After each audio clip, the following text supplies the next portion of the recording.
हम शांति चाहते हैं, ये तो दुनिया ने देखा। अब दुनिया ये देखेगी कि हम शांति की रक्षा के लिए और अपनी शक्ति का भी प्रदर्शन कर सकते हैं।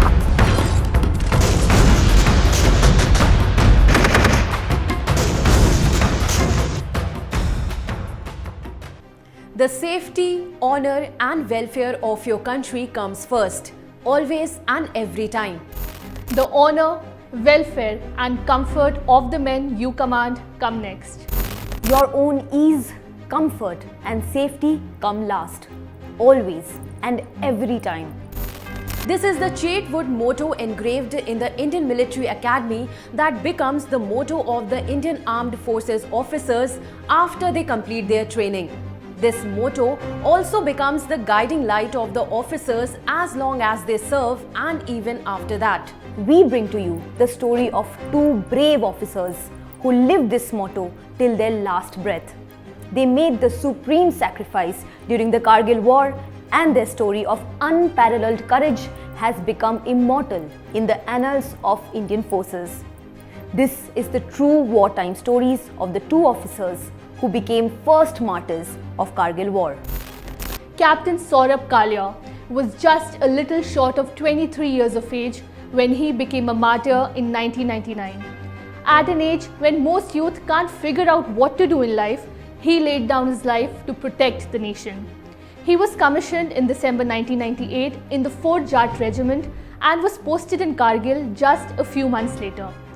Before the full-fledged war of Kargil began, he and 5 other soldiers were sent to Bajrang Post at a height of 14,000 feet to check reports of intrusion in the Kaksar region.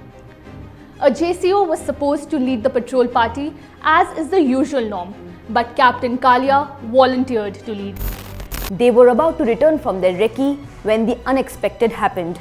After a continuous crossfire with Pakistan Armed Forces from across the LOC, Captain Saurabh Kalia and his troops ran out of ammunition. They reported this to the base camp and called for reinforcements. But before the reinforcement could arrive, they were surrounded by a platoon of Pakistani Rangers and were captured alive.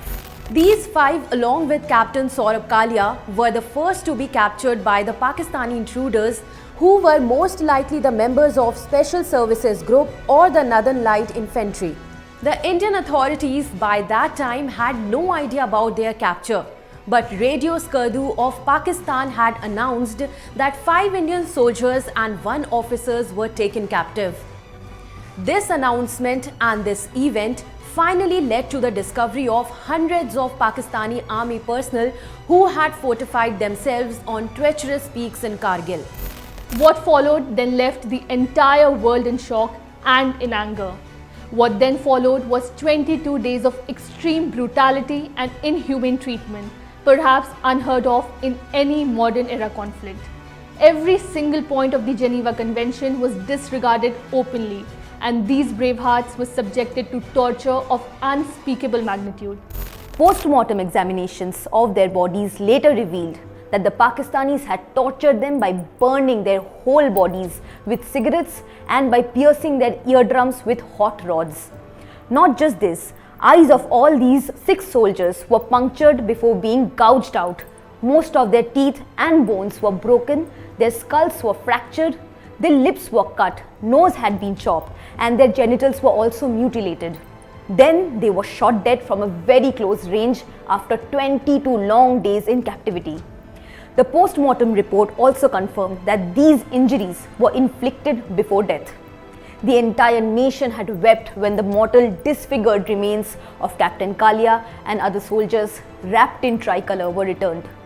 Later, the confessions of a Pakistani officer who had tortured Captain Kalia was broadcast in Pakistan. The officer had openly detailed the horrifying tortures inflicted upon him. Despite undergoing such extreme tortures, none of the 5 soldiers and Captain Kalia disclosed anything to the enemies. For 23 long years, his father, N.K. Kalia, has been trying to get justice for his martyred son and has been running from pillar to post to hold those responsible accountable. Despite approaching as much as 3 presidents and writing to various union ministers over a period of time, the only reply he got was the acknowledgement that his letters had been received. For 23 long years now, a father's quest and fight for justice is still unfulfilled and remains a mirage caught in bureaucratic apathy and oblivion. Was to lead the rally for the acceptance the age of consent.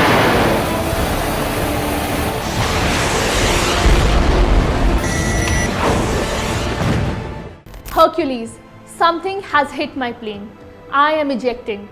These were the final words squadron leader Ajay Ahuja had conveyed to his airbase just before going down.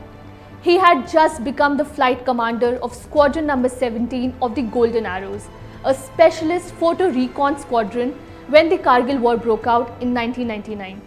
On May 27, 1999, as part of the Operation Safed Sagar in Kargil, a photo recon mission was launched over the Indian side of the LOC in Kashmir to detect Pakistani intrusion. At this stage, for the Indian Air Force, it was a recon mission and not an offensive or retaliatory one. Just as he was about to be airborne for the reconnaissance mission, squadron leader Ahuja heard a radio call that a fellow officer, Flight Lieutenant Nachiketa, had ejected from his MiG-27 aircraft after an engine flamed out.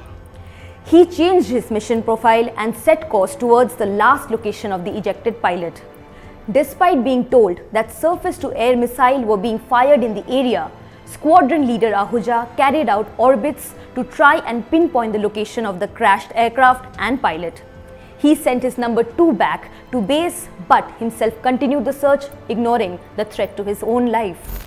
After a few orbits and some time, he was able to locate the possible crash site and transmitted this information to the rescue helicopters.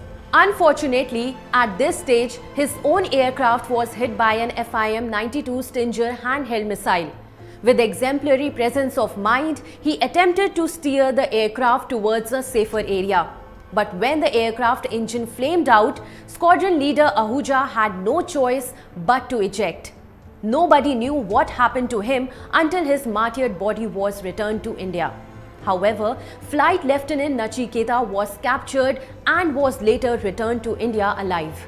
Flight Lieutenant Nachiketa was the only POW to be captured and returned alive during Kargil War.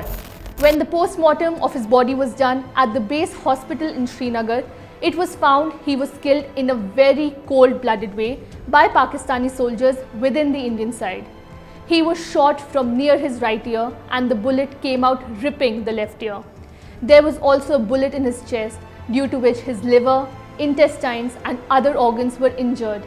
His left knee too was also completely fractured. There were injury marks on his right and left thighs, and his right lung was also completely injured. These injuries were not due to his ejection from his MiG-21, but were inflicted upon him by the Pakistanis. His murder is still considered a cold-blooded one in the history of India-Pakistan wars. Squadron leader Ahuja was posthumously awarded Veer Chakra for his bravery in the face of enemy attacks. 23 years later on, these memories are still as fresh as newly inflicted wounds in minds of every Indian. And every year, they return to haunt. Victory in Kargil came at great cost for us, for the nation, and for the families of all those brave souls who made supreme sacrifices during those 2 months in the summer of 1999.